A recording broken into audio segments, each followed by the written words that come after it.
Have you ever felt a presence in the deep woods, a feeling of being watched by something ancient and unseen? Or have you heard whispers of a forgotten history, a time when a species of giant humans walked the plains of North America? Today, we're diving deep into one of the continent's most mysterious legends. It's a tale of the North American giants and their rivals, the Bigfoot. Our story begins not in the dense forests, but in the valleys and plains of 18th and 19th century America. Long before the settlers moved westward, Native American tribes passed down stories of colossal, human-like beings. These weren't just campfire tales, they were accounts of a people almost twice the size of ordinary men, giants who roamed the land. One of the most compelling accounts comes from the Paiute tribe of Nevada. For millennia, they have spoken of a fearsome, cannibalistic tribe of red-haired giants they called the Si-Te-Cah. The Paiute legends tell of a great war, a final, desperate battle to rid their ancestral lands of these terrifying giants. According to their history, the last of the Si-Te-Cah were cornered in a large cave. The Paiute people, tired of the constant threat, set a massive fire at the cave's entrance, ending the reign of the red-haired giants. For centuries, this was considered folklore. But then, in 1911, everything changed. Two miners, James Hart and David Poole, were digging for guano in a cave near Lovelock, Nevada, the very cave from the Paiute legends. What they unearthed was astonishing. Deep within the cave, they discovered artifacts unlike anything seen before. Oversized sandals, massive handprints in the cave walls, and most incredibly, human remains of staggering proportions.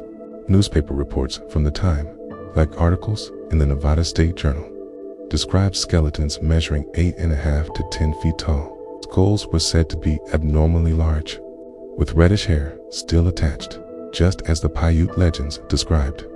These discoveries were sensational, capturing the public's imagination. Where did these human giants come from? And, more importantly, where did they all go? The story gets even stranger. It's believed that many of these incredible artifacts and bones were sent to various universities and institutions to be studied. Over time, many of them simply vanished from the public record. Researchers have claimed that a significant collection of these giant human remains ended up at the prestigious Smithsonian Institute in Washington, D.C., never displayed for public view. Why? The official explanation is often a lack of origin or misidentification, but others whisper of a deliberate effort to overlook a chapter of history that doesn't fit our conventional understanding of the past. The truth remains out of sight, seemingly lost to time forever. But the giants weren't the only colossal beings to roam North America. At the very same time, the Si-Te-Cah and other giant human tribes were said to inhabit the plains and valleys. Another legend kept to the shadows of the deep forests, Bigfoot. According to legend, there was an ancient understanding between these two powerful groups. The giants claimed the open spaces, the valleys, and the plains. Bigfoot lived in the mountains, in the dense, untamed wilderness. They coexisted, each respecting the other's territory. It's two different branches of a mysterious, gigantic family trees sharing a continent. Then came the Great West Expansion. As settlers moved westward, the landscape of America was transformed. Forests were raised, prairies were plowed, and towns sprang up where giants once roamed.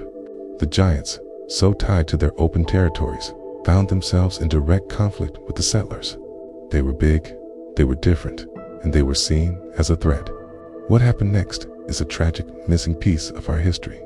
Some believe the giants were systematically eliminated, their existence seen as an obstacle to progress. Others think disease and the destruction of their sacred environment led to their quiet extinction. By the turn of the 20th century, the giants of the plains had disappeared.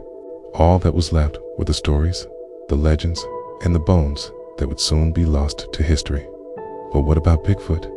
From the mountains, they watched what was happening to the giants.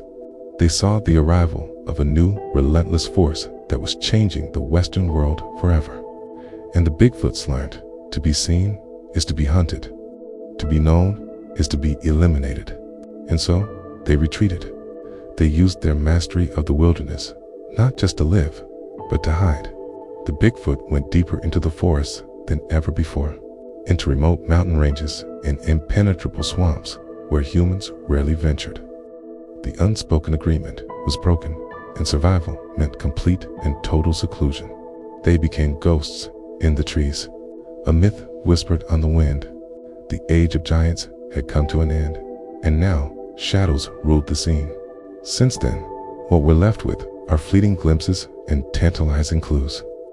Just massive footprints in the forests, strange howls echoing through a mountain valley at night. Of course, the shaky, grainy footage from the 1967 Patterson-Gimlin video that has become iconic. These are the modern artifacts of the Bigfoot legend. The encounters are numerous, but most get dismissed. Yet, some stories are so credible. But perhaps the most compelling modern evidence emerged from one of America's most famous and protected wild places, Yellowstone National Park. In the dead of the 2014 winter, the park's live view camera of the iconic Old Faithful geyser. The camera captured something extraordinary. Moving deliberately through the steam and trees was not one, but a group of large, bipedal, ape-like creatures. The footage shows what appears to be a group of Bigfoot walking through the snow, single file past bison. Their size, their gait, their presence in such an inhospitable environment during winter, it all points to something beyond a simple hoax. This footage has been analyzed by experts, debated by skeptics, and hailed by believers as some of the clearest evidence ever recorded. If it's real, it confirms that these creatures are not solitary monsters, but intelligent beings with family structures, capable of surviving in the most extreme conditions. So, what happened to them? Where are they now? Did the giants' history get lost forever?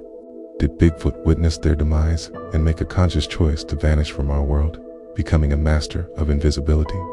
The mystery connects the windswept plains of Nevada to the dense forests of the Pacific West, from the giant Si-Te-Cah bones in Lovelock Cave to the Bigfoots in Yellowstone. It's a story of ancient two legends intertwined by their colossal stature and their tragic, mysterious fate. One was lost to history, the other believed to have self-exiled into deep forests. Perhaps the answers are still out there, waiting in an undiscovered cave, a forgotten museum archive, or in the deep, silent woods. The truth, like Bigfoot itself, remains elusive. What do you think? Thank you so much for joining us on this journey into the unknown. If you enjoyed this exploration of America's hidden history, please hit that like button and subscribe to our channel for more deep dives into the world's greatest mysteries. We'd love to hear your theories in the comments below. Until next time, keep looking.